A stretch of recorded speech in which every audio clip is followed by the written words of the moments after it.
Buenas tardes, jóvenes del quinto de secundaria del Divino Maestro. Los docentes de Ciencia y Tecnología hemos elaborado el siguiente documento denominado Explicamos el movimiento oscilatorio y ondulatorio en nuestro entorno. Analizamos la siguiente situación significativa. Cuando golpeamos una campana o encendemos la radio, el sonido se escucha en lugares distantes. Si arrojamos una piedra a un estanque, observamos que en el agua se forma una ondulación y que ésta se propaga. Cuando se enciende la lámpara de un cuarto, éste se ilumina. Las imágenes producidas en un estudio de televisión viajan a través del espacio hasta los receptores que se encuentran en nuestros hogares. Los procesos mencionados tienen algo en común. Son situaciones físicas producidas en un punto del espacio que se propagan a través del mismo y se reciben en otro punto. Todos los procesos son ejemplos del movimiento ondulatorio, o dicho de otra manera, son ondas. Frente a esta situación nos preguntamos, ¿qué es el movimiento ondulatorio? ¿Qué tipos de onda has visto o conoces? ¿Qué aplicaciones tienen las ondas sobre nuestras actividades diarias? ¿Respondemos mentalmente a estas preguntas? Propósito. Explica el movimiento oscilatorio y ondulatorio de la materia y energía y sus aplicaciones cotidianas. Producto. Elabora un organizador del conocimiento sobre el movimiento oscilatorio y ondulatorio de la materia y energía y sus aplicaciones cotidianas en base a conocimientos científicos y tecnológicos. Competencia. Explica el mundo físico basándose en conocimientos sobre los seres vivos, materia y energía, biodiversidad, tierra y universo. Criterios de evaluación. Primero, realiza un organizador del conocimiento sobre el movimiento oscilatorio y ondulatorio de la materia y energía en base a conocimientos científicos y tecnológicos. Segundo, explica las aplicaciones del movimiento oscilatorio y ondulatorio en actividades cotidianas, en base a conocimientos científicos y tecnológicos. Comenzamos con el desarrollo. Movimiento oscilatorio. Es aquel movimiento en el cual el cuerpo se mueve hacia uno y otro lado respecto a una posición de equilibrio, o es decir, efectúa un movimiento de vaivén, ¿no? Acá tenemos, por ejemplo, un soporte del cual hay una barra de metal, ¿no? Que se le hace una fuerza en un extremo y se la dobla ligeramente, ¿no? Y después se lo suelta y la barra, ¿no es cierto?, pasa por el punto medio, ¿no?, su posición original, y se va hacia el otro extremo, como se ve, ¿no es cierto?, en la segunda figura. Y lo mismo después hace, ¿no es cierto?, como, ¿no?, para irse de la tercera figura hacia la cuarta figura, ¿no? Está en un movimiento de ida y vuelta. Entonces, eso es un movimiento del tipo oscilatorio. Movimiento armónico simple, siglas MAS. Es aquel movimiento oscilatorio que se repite en intervalos iguales de tiempo y además se realiza en una trayectoria con una tendencia a la línea recta. Por ejemplo, acá tenemos un bloque de una masa M que está unido a un resorte que está unido lógicamente a una pared. ¿Ya? El sistema está en equilibrio, ¿no? Se muestra una masa sujeta a un resorte sin estirar, hay una posición de equilibrio. ¿Qué es lo que se hace en la segunda figura? Una fuerza deformadora que aplica esta persona estira el resorte hasta su posición extrema, o sea, de la posición de equilibrio, la masa, ¿no es cierto?, pasa a una posición extrema y el resorte se estira. En la tercera figura, esa persona suelta, ¿no es cierto?, deja de hacer esa fuerza deformadora. Cuando suelta el bloque, este regresa a su posición de equilibrio e incluso lo sobrepasa hasta llegar a la otra posición, como se observa en la figura. Gracias a la fuerza del resorte, que es la fuerza recuperadora, ¿no? Y eso va a originar un movimiento de vaivén que se llama movimiento armónico simple. Conceptos importantes. Oscilación simple. Es el movimiento que realiza un cuerpo al ir de una posición extrema hacia la otra, ¿no? Por ejemplo, acá tenemos el cuerpo en equilibrio, ¿no? Entonces podemos hacer, ¿no es cierto?, que el cuerpo pase de una posición a otra. Por ejemplo, lo podemos poner hacia la izquierda y el resorte se comprime y después lo va a empujar, ¿no es cierto?, de una posición extrema, pasando por el punto de equilibrio a otra posición extrema, ¿no? Ese movimiento que se realiza de una posición extrema a otra posición extrema es lo que nosotros le llamamos oscilación simple. La oscilación doble, o también llamada completa, es el movimiento que realiza un cuerpo en ir de una posición extrema a la otra y nuevamente regresar, ¿no? Por ejemplo, si el cuerpo que está en esta posición de equilibrio lo comprimimos y lo ponemos en esta posición y lo soltamos en ese momento, entonces va a ir, ¿no es cierto?, de una posición extrema, el bloque, hacia la otra posición extrema y de ahí nuevamente va a retornar a la posición extrema inicial. ¿Ya? Entonces, ahí vemos dos oscilaciones simples, ¿no? De ahí el término de oscilación doble o también llamada completa. El periodo es el tiempo que emplea un cuerpo en realizar una oscilación completa. Entonces, el tiempo para ir de una posición extrema hacia la otra y volver al punto de la posición extrema inicial, le vamos a llamar periodo. Se simboliza con la letra T mayúscula. La frecuencia es el número de oscilaciones completas que realiza un cuerpo en cada unidad de tiempo, ¿no? En otras palabras, sería la frecuencia entre el inverso del periodo. En el sistema internacional, la frecuencia se mide en Hz, cuyas unidades son segundo a la menos 1. ¿Ya? Entonces, la frecuencia es el número de oscilaciones en función del tiempo.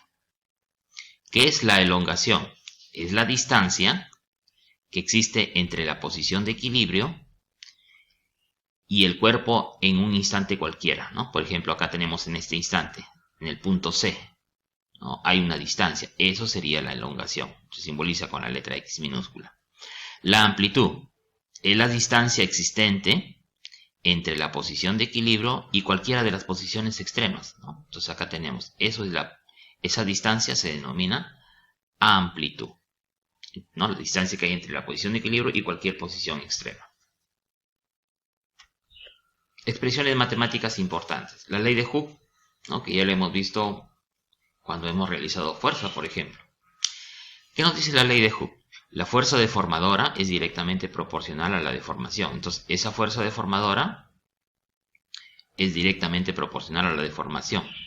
¿Ya? En otras palabras, es igual a la constante propia del resorte, que tiene que ver con el material, es el grosor del resorte, y la elongación producida, ¿no? En este dibujo entonces tenemos que se está aplicando, ¿no es cierto?, una fuerza deformadora para estirar el resorte, ¿no?, jalando esa masa.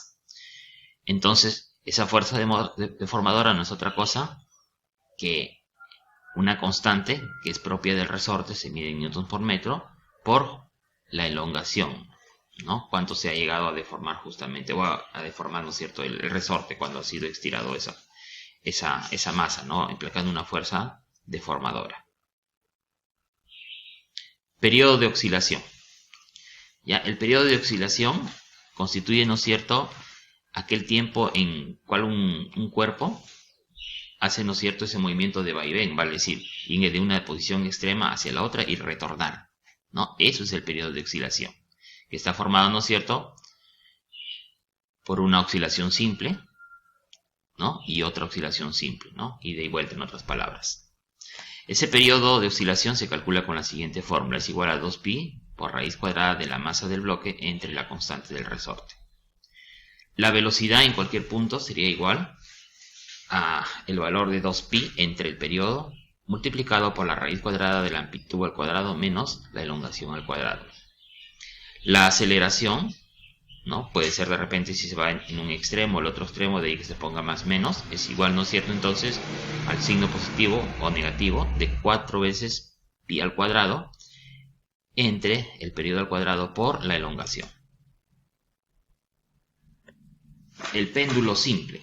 Seguramente habrás visto algunos relojes antiguos, ¿no?, que emplean un péndulo y ese péndulo está con movimiento de vaivén, ¿no?, y eso le ayuda a marcar el tiempo. El péndulo simple es aquel dispositivo que está constituido por una masa de pequeñas dimensiones, ¿no? Acá tenemos esta pequeña esferita, suspendida de un hilo inextensible, que no se puede extender, ¿no? Por ejemplo, acá tenemos este hilo de esta longitud. Y cuyo peso, ¿no es cierto?, de ese hilo es despreciable, ¿no? No nos interesa. Cuando la masa se desvía hacia un lado, ¿sí?, por ejemplo, acá se observa que se va de un lado a otro. Cuando esa masa se desvía hacia un lado de su posición de equilibrio, ¿no?, la posición de equilibrio es la que está en medio, lógicamente va a abandonar esa posición de equilibrio, ¿no? Se va de un lado a otro. Oscila alrededor de esa posición con un movimiento oscilatorio y lo hace de manera periódica, cuya la trayectoria es casi, no necesariamente tiene que ser así, pero es casi una línea recta. De acá para acá casi hay una línea recta. ¿Ya? Hay que tener en cuenta que el ángulo entre la posición extrema, por ejemplo, entre esta posición y la posición de equilibrio, ¿ya? Ese ángulo no debe sobrepasar los 15 grados para que se cumpla justamente esta condición, si no, no se cumple. Una aplicación directa entonces del movimiento pendular simple, ¿ya? Que es un movimiento oscilatorio, es el vate-segundos, ¿no? Que generalmente lo utilizaban años atrás relojes antiguos, ¿no? El periodo de este reloj es de 2 segundos, ¿no? Vale decir, de un lado hacia otro, invierte 2 segundos. Es decir, en ir de un extremo hacia el otro y regresar demora 2 segundos. Leyes del péndulo simple. La primera ley. El periodo no depende de la masa que oscila. O sea, si acá tengo una esferita de una masa m y después tengo otra de una masa 2, no influye la masa de ese objeto, ¿ya? En este tipo de movimiento. Segundo, el periodo es directamente proporcional a la raíz cuadrada de la longitud del péndulo, ¿ya? A la raíz cuadrada de la longitud del péndulo. O sea, acá estamos viendo, ¿no es cierto?, que la longitud del péndulo iba a tener, ¿no es cierto?, una acción sobre ese periodo. O sea, sí lo va a alterar. El periodo es inversamente proporcional a la raíz cuadrada de la aceleración de la gravedad. La gravedad también tiene influencia sobre ese movimiento pendular simple, ¿ya? Entonces, el periodo en el movimiento pendular simple es igual a 2 veces pi por la raíz cuadrada de la longitud entre la gravedad. Veamos algunos ejemplos. Un bloque que realiza movimiento armónico simple en ir de una posición extrema a la posición de equilibrio recorre 2 metros en 4 segundos, ¿ya? O sea, del equilibrio hacia una posición extrema, ¿no? Utiliza un tiempo de 4 segundos para recorrer 2 metros. A eso se refiere. Lógicamente va a ser lo mismo hacia el otro extremo, hacia la otra posición extrema, ¿no? Determinar qué espacio recorre y qué tiempo demora en un ciclo, ¿ya? En un ciclo significa ir, por ejemplo, desde A hasta el punto C y de ahí retornar. Eso es un ciclo, ¿ya? O sea, prácticamente está haciéndolo, ¿no es cierto?, en ida y vuelta, ¿no? Va y ven. Entonces significa que va a ser, por ejemplo, en un ciclo va a demorar 4 segundos más 4 segundos, 8 segundos en ir, y en regresar va a ser, ¿no es cierto?, un tiempo total de 16 segundos. ¿Ya? Y la distancia recorrida en ir de un lado a otro son 4 metros y en regresar 4 metros más, entonces sería 8 metros sería la distancia. Otro ejercicio. ¿Cuál es la longitud de un péndulo cuyo periodo es 4 segundos? Ya me está diciendo que t es igual a 4 segundos. Y me da otro dato, que la gravedad en este caso es igual a pi elevado al cuadrado metros sobre segundo al cuadrado, ¿no? Entonces el valor de la gravedad ya no va a ser 9,8, sino le pone acá pi al cuadrado, ¿no? Como dato. Entonces tenemos que el periodo es igual a 2pi por la raíz cuadrada de la longitud entre la gravedad. De acá podemos ir despejando justamente el valor de la longitud, ¿no? La raíz cuadrada, 2pi pasa al otro lado a dividir, la raíz cuadrada pasa al otro lado y estos exponentes se ponen al cuadrado cada uno, como se observa acá, y la gravedad pasa al otro lado a multiplicar. Y nos queda que la longitud sería igual a la gravedad por el periodo al cuadrado entre 4pi al cuadrado. Pero nosotros sabemos que t es igual a 4 y el valor de la gravedad sería pi cuadrado, ¿no? Entonces reemplazamos y simplemente ejecutamos y nos sale que la longitud es igual a 4 metros. Esa es la longitud del péndulo. Movimiento ondulatorio. ¿Qué son las ondas? Seguramente has visto cuando arrojas una piedra sobre la superficie del agua que está tranquila, se forman ondas, ¿no? Entonces analicemos ese fenómeno, ¿ya?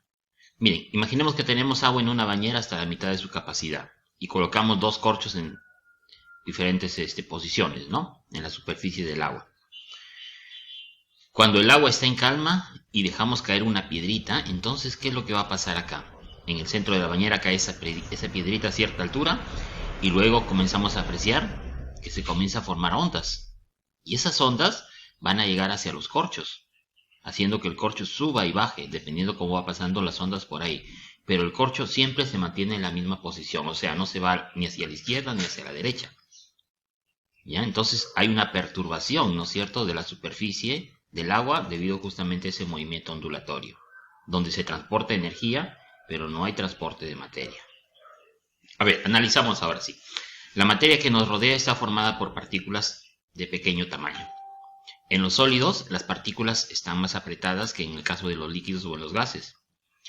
Pero en todos los casos, el movimiento de una partícula puede transmitirse a las partículas vecinas.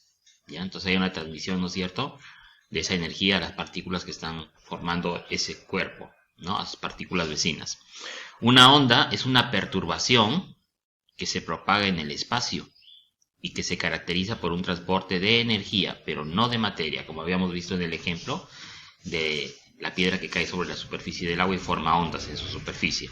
Cuando se propaga una onda, las partículas vibran alrededor de sus posiciones de equilibrio, pero no se mueven con la onda. O sea, simplemente están hacia arriba y hacia abajo, ¿no?, como en el ejemplo del agua, que le cae la piedrita y forma esas ondas. Pero los objetos que están ahí, ¿no es cierto?, no se van a desplazar hacia la izquierda o hacia la derecha, solamente quedan en la misma posición. Otro ejemplo, cuando se produce una onda en un estanque, las partículas del agua no se mueven lateralmente, simplemente suben y bajan a la vez que transmiten energía a las partículas vecinas, como ya lo hemos comentado.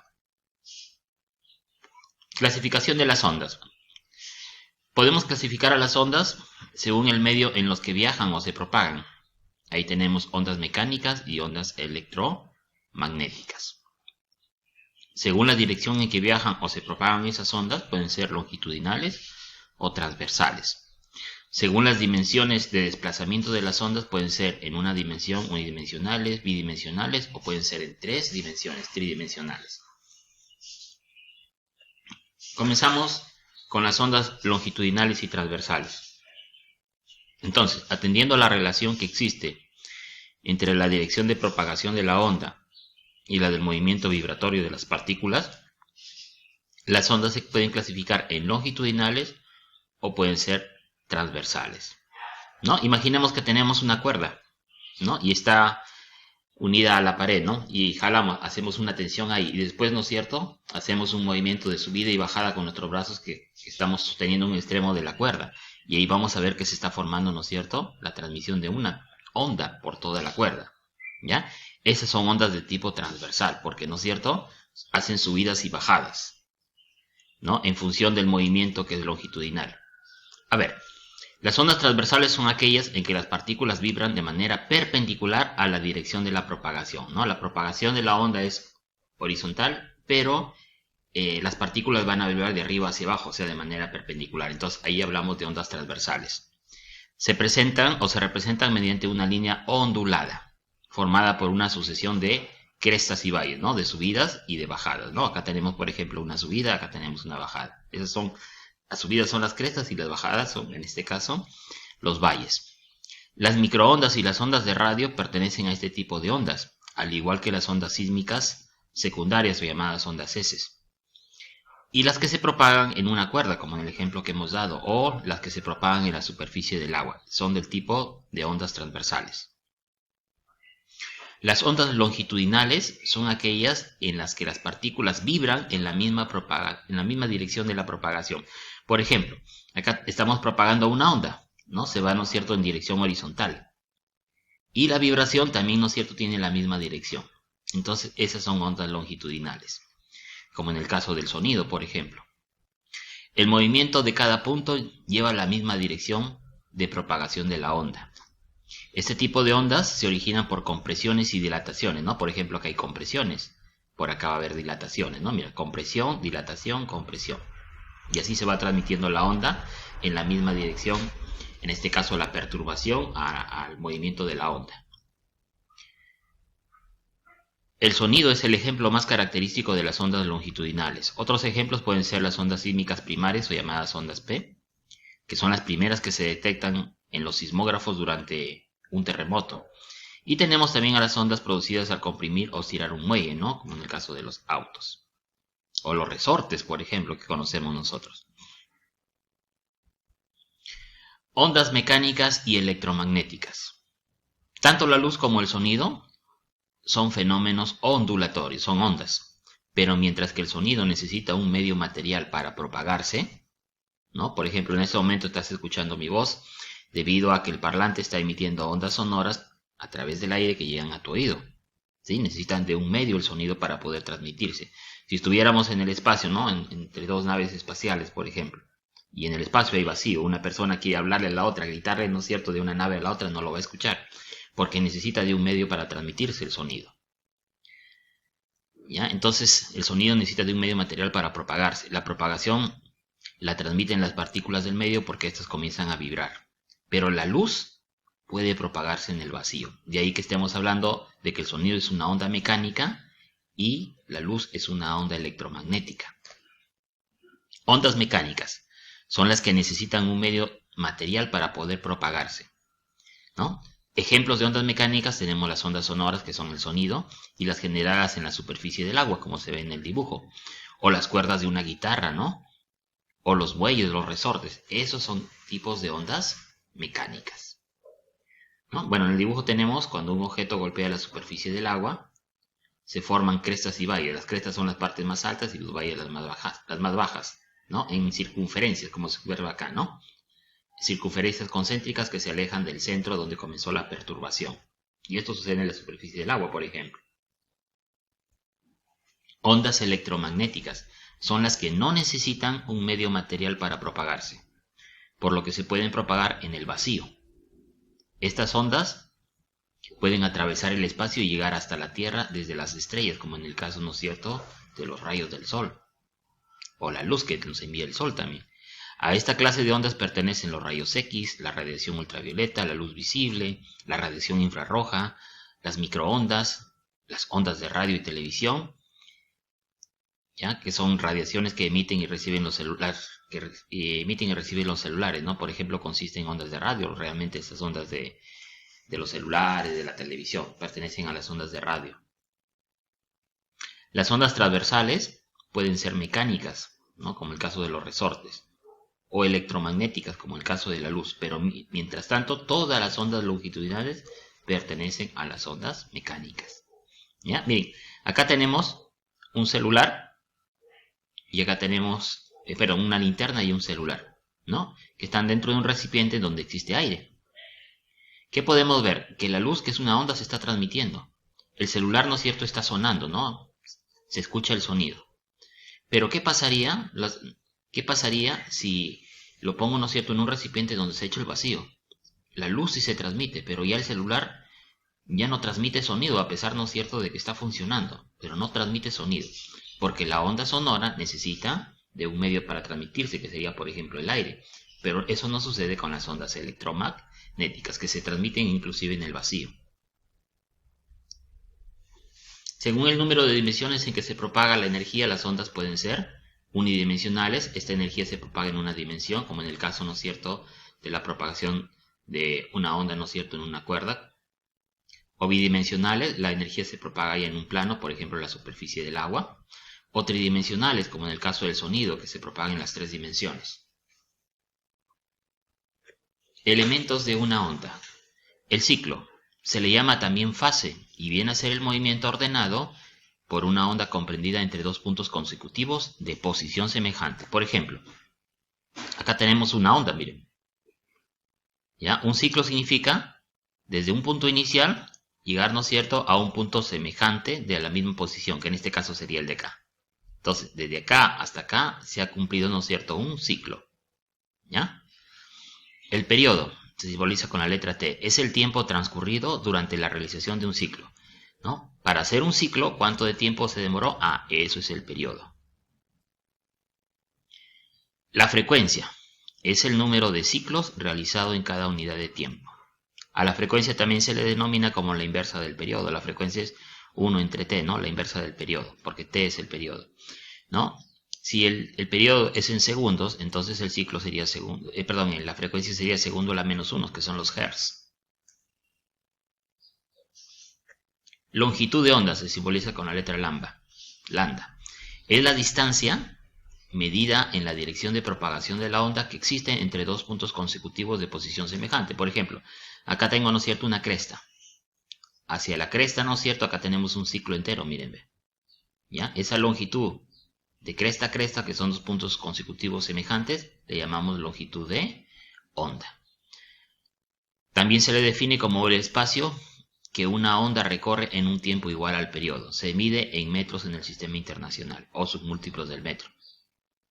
Velocidad de una onda, la v. Es la rapidez con la cual una onda se propaga en un medio homogéneo, ¿no? Un medio que no varía su densidad, por ejemplo. Una onda se propaga en línea recta y con velocidad constante, ¿no? Entonces la velocidad es igual a la longitud de onda entre el periodo. También se puede expresar teniendo en cuenta la relación entre el periodo y la frecuencia. Nosotros sabemos que el periodo es la inversa de la frecuencia. Por lo tanto, la velocidad sería igual a la longitud de onda multiplicada por la frecuencia. ¿Ya?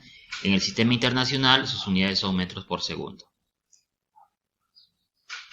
¿Ya? Miren en este ejemplo, tenemos una onda A y una onda B, ¿no? Podemos decir que ambas ondas, o que la onda A, perdón, tiene mayor longitud de onda que la onda B, ¿no? Entonces, acá hay mayor longitud de onda, acá hay menor longitud de onda.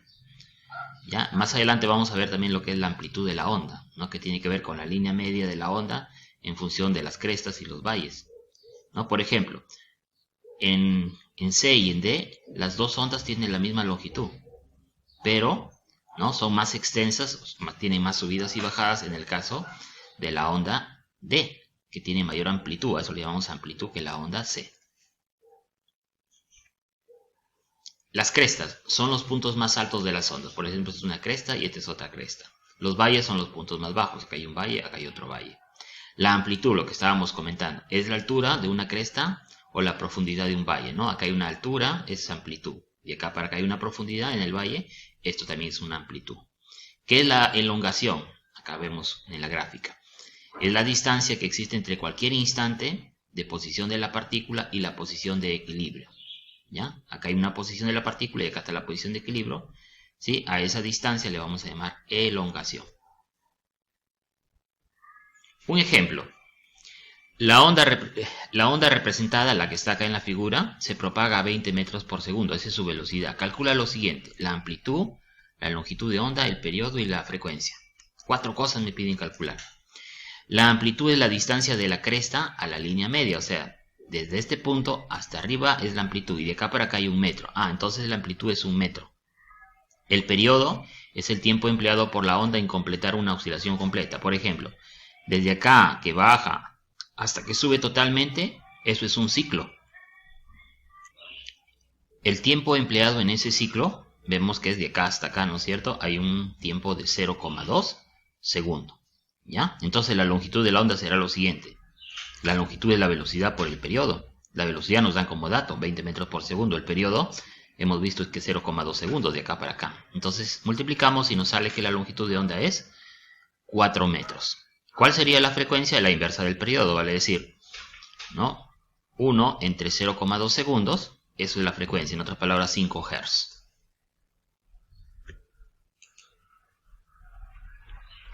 Otro ejemplo. Un pescador en un bote anclado observa que éste flota efectuando 10 oscilaciones completas en 8 segundos. Eso sería su frecuencia, 10 ciclos en 8 segundos. Y se invierten 4 segundos para que la cresta de la ola recorra los 16 metros del bote, ¿no? O sea, el bote tiene una longitud de 6 metros y cada cresta de la ola va a tener, ¿no es cierto?, de cresta a cresta una distancia de 4 metros. Ya, entonces me pregunta lo siguiente, ¿cuántas ondas completas existen en cualquier instante a lo largo de la longitud del bote? Entonces vamos calculando.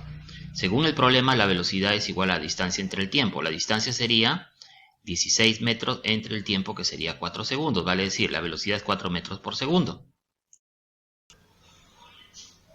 ¿Ya? Entonces tenemos la velocidad. Y nosotros también sabemos que la velocidad es la longitud de onda entre el periodo, o si quieren, la longitud de onda por la frecuencia, ¿no? La frecuencia lo tenemos acá, miren, 10 ciclos por 8 segundos. Entonces, de acá podemos despejar justamente el valor, porque tenemos la velocidad, tenemos la frecuencia, y de acá calculamos la longitud de onda, ¿no? Que nos va a salir despejando 3,2 metros.